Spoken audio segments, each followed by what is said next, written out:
Бұл жігіт жүрексіз 555 күн өмір сүрген. Стэн Ларкин 25 жастағы, дені сау және мықты жігіт болған. Бір күні баскетбол ойнап жүріп, бір мезетте құлап қалған.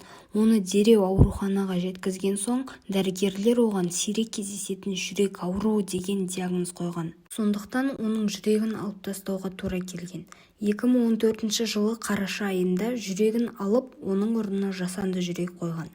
Сырт көзге ол дені сау, достарымен қыдырып ойнап жүретін адам болып көрінген. Бірақ ешкім оның әрдайым сұр рюкзакпен жүретінін байқамаған еді. Бұл рюкзакта жасанды жүрегінің қуат көзі болған.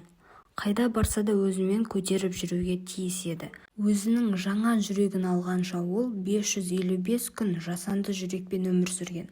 Содан бері ол өзінің таңғажайып оқиғасы туралы бәрін айтып отырады. Қазақ тілді контенттің дамуына үлес қосып, каналға тіркеліп кетіңіздер.